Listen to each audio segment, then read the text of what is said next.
Latest updates के लिए हमारे चैनल हलचल इंडिया को लाइक, शेयर एंड सब्सक्राइब कीजिए एंड यस, बेल आइकन को प्रेस करना मत भूलिए।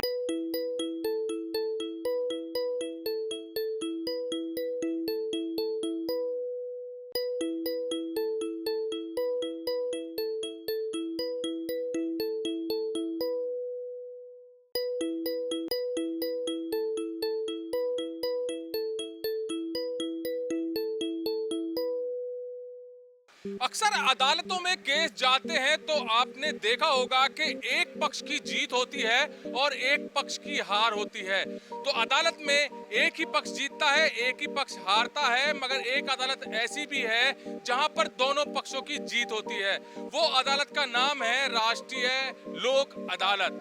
इस लोक अदालत में विवाद आते हैं और दोनों पक्षों का बैठकर समझौता करा दिया जाता है और दोनों ही पक्षों की जीत होती है। आज राष्ट्रीय लोक अदालत यहाँ पर लगी है और राष्ट्रीय लोक अदालत के मुख्य अतिथि हैं माननीय न्यायमूर्ति योगेंद्र कुमार श्रीवास्तव जी, जिन्होंने यहाँ पर सभी अधिवक्ता गण और जो मजिस्ट्रेट्स को एक मार्गदर्शन दिया है कि किस तरह से राष्ट्रीय लोक अदालत को सफल बनाना चाहिए। आज की राष्ट्रीय लोक अदालत को सफल बनाने के लिए हमारे जनपद न्यायाधीश महोदय का विशेष योगदान रहा है। उन्हीं के निर्देशन में, उन्हीं के कुशल नेतृत्व में हमने इस लोक अदालत को इतना सफल बनाया है।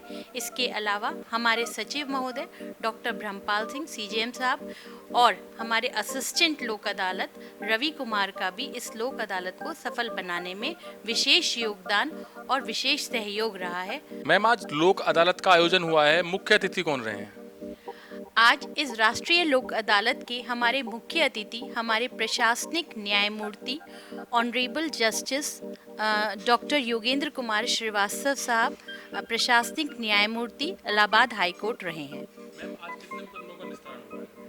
आज अभी तक लगभग 1,03,281 मुकदमों का निस्तारण बैंक के स्तर से, कोर्ट के स्तर से, एमएसीटी, एडमिनिस्ट्रेशन और कोर्ट्स, इन सब की जो कंसोलिडेटेड फिगर है वो 1,03,281 है, जिसका सेटलमेंट अमाउंट अभी तक 8 करोड़ रुपए अभी तक सेटलमेंट धनराशि वसूल की जा चुकी है। मैम, जैसे अदालत के नाम से कुछ लोग डरते हैं तो उन लोगों के लिए क्या संदेश है? जैसे कि लोग अदालत के नोटिस भी जाते हैं और वो यहाँ पर आने के लिए डरते हैं।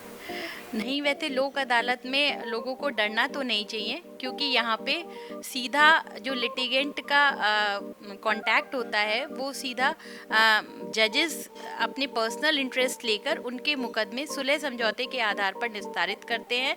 तो लोगों से यही मेरा वो भी है संदेश कि अदालतों से ना डर के अपने मुकदमे लोक अदालत के माध्यम से निस्तारित कराएं। संदेश और आपने दिया था, स्पीच में कहा था कि ये लोक अदालत एक ऐसी अदालत है जहाँ पर दोनों पक्ष जीतते हैं।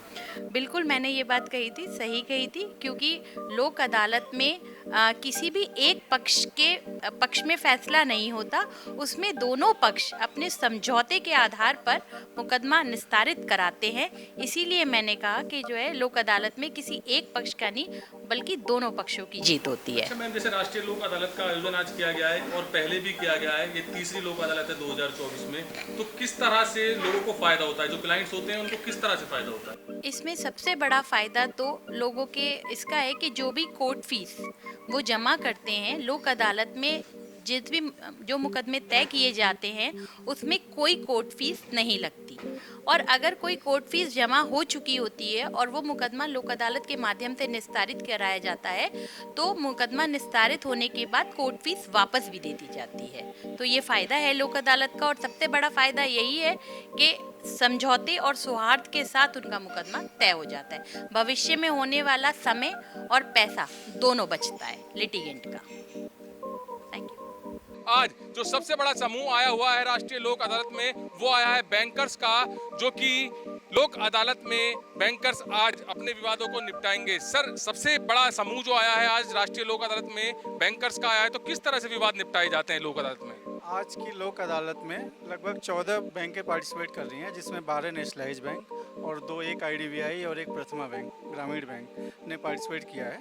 यहाँ पे क्या होता है कि लोगों का, जैसे जो लोग ऋण का अपना चुकता नहीं कर पाते हैं तो एक ये माध्यम है कि आके यहाँ समझौते के through OTS one type settlement के थ्रू वो लोग लोन का निपटारा हो जाता है। ये सबसे फास्ट तरीका है क्योंकि लोक अदालत में क्या होता है, दोनों पक्षों की आपसी समझ से निपटारा किया जाता है, तो इसमें किसी को गिला शिकवा नहीं होता। दोनों उस जो भी आदेश पारित होता है उसके लिए बाध्य होते हैं, कोई भी इसके अगेंस्ट कोई अपील नहीं होती है, और इसका जो भी आदेश होता है उसको मतलब कोर्ट की डिक्री माना जाता है। अच्छा सर, जैसे कि आप बता रहे हैं कि दोनों पक्ष बैठ के समझौता करते हैं, तो जो क्लाइंट होता है आपका, उसको कुछ बेनिफिट मिलता है राष्ट्रीय लोक अदालत में फैसला करने का? हाँ, उसको बेनिफिट होता है। वो अपनी प्रॉब्लम बताता है कि मैं इतना नहीं पे कर सकता, तो बैंक की कुछ पॉलिसी होती हैं, उसके तहत बैंक भी मिनिमम में कोशिश करता है। उसके साथ हमारे जज साहब भी होते हैं, उनका भी होता है, इंटरवेंशन होता है। तो तीनों मतलब जज साहब हो गए, बैंक हो गया, क्लाइंट हो गया, तीनों लोग मिलके आपसी में समझौता। अच्छा, एक बड़ा सवाल यही है, जैसे कि समझौता आज लोक अदालत में हो जाता है तो आगे कोई कार्यवाही नहीं होगी, ये भी कुछ ऐसा लिखित में होता है क्लाइंट पर? हाँ, एक आदेश पारित होता है जिसमें 3 लोगों के साइन होते हैं। कस्टमर का साइन होता है, जज साहब के साइन होंगे और बैंकर्स के साइन होंगे। उसके हिसाब से उसको पे करना होता है। मान लीजिए आज उसने एग्रीमेंट किया कि हाँ हम अपना निपटारा 1 लाख में फाइनल हुआ, तो कुछ राशि दे के अपना जमा करके रसीद ले लेगा और बकाया हुआ पैसे उसको 3 महीने या समय मिल जाएगा, उसमें वो कर देगा। जैसे कैनरा बैंक से हैं आप, तो कैनरा बैंक की अगर लास्ट लोक अदालत की बात की जाए तो कितनी रिकवरी हुई थी और आपके बैंक के कितने विवादों के निस्तारण हुए थे?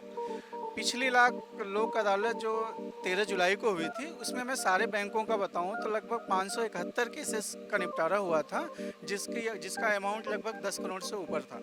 ठीक है, और इस बार भी हम लोग उससे ज़्यादा करने के सेटिस्फाई होते हैं। लोग वेट करते हैं लोक अदालत में, क्योंकि यहाँ उनको बहुत सहूलियत मिलती है और ईजिली हो जाता है। तो यहाँ पर बैंकर्स का कहना है कि राष्ट्रीय लोक अदालत का लोग इंतजार करते हैं और यहाँ पर उनको सहूलियत मिल जाती है, और जो बकाया राशि बची हुई होती है लोक अदालत में उसमें छूट भी मिल जाती है। तो दीपांशु दिखाइए कि किस तरह से यहाँ पर लोक अदालत लगी हुई है और यहाँ पर जो है दोनों पक्ष बैठकर समझौता कर रहे हैं, और ये दोनों पक्ष समझौता जो कर रहे हैं ये लिखित में मिलता है, जिससे कि आगे कोई कार्रवाई ना की जाए या कार्रवाई ना हो पाए। और जो यहाँ पर आज निस्तारण हो रहे हैं ये लोगों का बड़ा यहाँ पर फैसला भी माना जाता है। लोक अदालत में जो है इसको दिखाया भी जाता है कि किस तरह से आप यहाँ पर अपने जो समस्या है उसका निस्तारण कर सकते हैं, जो विवाद चल रहे हैं उसका निस्तारण कर सकते हैं। मुख्य अतिथि माननीय न्यायमूर्ति योगेंद्र कुमार श्रीवास्तव जी ने बताया है कि 2024 में ये तीसरी राष्ट्रीय लोक अदालत है। इस साल तीसरी राष्ट्रीय लोक अदालत का आयोजन किया गया है। अगर पिछली राष्ट्रीय लोक अदालत की बात की जाए तो 2024 में ही जो दूसरी राष्ट्रीय लोक अदालत थी